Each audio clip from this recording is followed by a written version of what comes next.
Hello viewers, welcome to Madhumita রান্নাঘর। আজকে আমি চিকেনের একটা স্টার্টার রেসিপি নিয়ে এসেছি, চিকেন তন্দুরি। এই চিকেন তন্দুরি আজকে আমি উইদাউট ওভেন তাওয়াতে করে দেখাবো।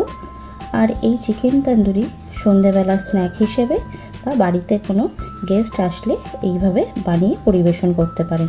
তাহলে দেখে নেওয়া যাক আজকের রেসিপিটি। আশা করছি রেসিপিটি ভালো লাগবে। এখানে থাই সমেত দুটো লেগ পিস নিয়ে নিয়েছি।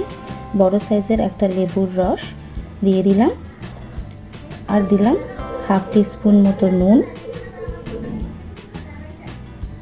আর হাফ টিস্পুন মতো গোলমরিচ গুঁড়ো, আর তার সাথে দিলাম 1 টিস্পুন মতো রসুন বাটা, আর দিয়ে দিলাম 1 টিস্পুন মতো আদা বাটা। ভালো করে মশলাগুলো চিকেনের গায়ে মাখিয়ে নেব, যাতে মশলাগুলো চিকেনের ভেতরে ঢুকে যায়।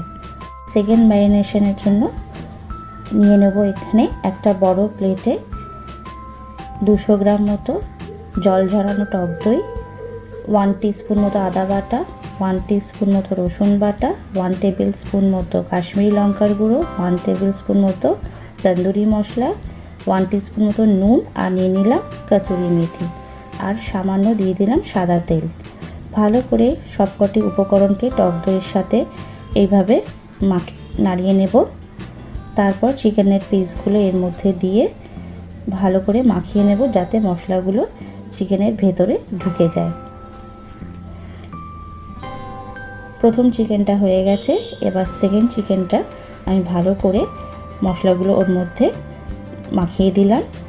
এইভাবে করে ভেতরে আঙুল ঢুকিয়ে ঢুকিয়ে মাখিয়ে দিচ্ছি, যাতে মশলাগুলো ঢুকে যায়, তাতে চিকেনের টেস্টটা আরও ভালো হয়।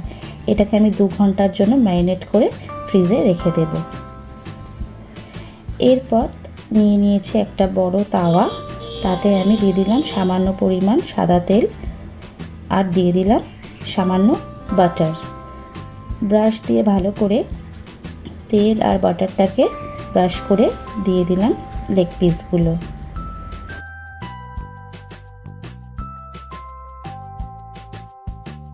চিকেনের গায়ে আমি মশলাগুলো ভালো করে মাখিয়ে দিচ্ছি।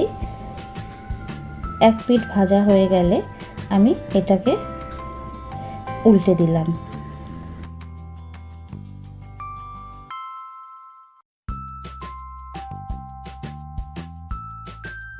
এরপর চিকেনের গায়ে আমি আস্তে আস্তে করে বাটার ব্রাশ করে দিলাম।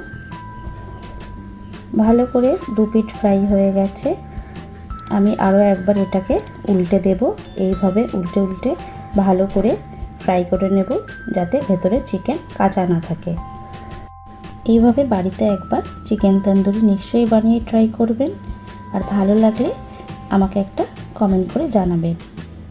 আমার আজকে চিকেন তন্দুরি একদম রেডি হয়ে গেছে। আমি আরও একবার এটাকে উল্টে দিলাম।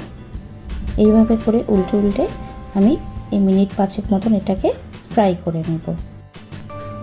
এখানে আমি গ্যাসের ফ্লেমে একটা কয়লা গরম করে রেখেছিলাম, সেটা দিয়ে দিলাম, আর সামান্য বাটার দিয়ে এটাকে মিনিট 5 ঢাকা দিয়ে দেব। কারণ চিকেন তন্দুরিতে একটা স্মোকি ভাব গন্ধ থাকে, সেটা খুবই ভালো লাগে। দেখুন, চিকেন তন্দুরি একদম রেডি।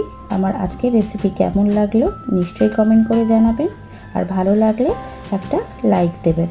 আর আমার চ্যানেলে নিত্য নতুন রেসিপির আপডেট পাওয়ার জন্য সাবস্ক্রাইব করার অনুরোধ রইল। ভালো থাকবেন, সুস্থ থাকবেন। দেখা হবে পরের কোনো রেসিপি নিয়ে। ধন্যবাদ।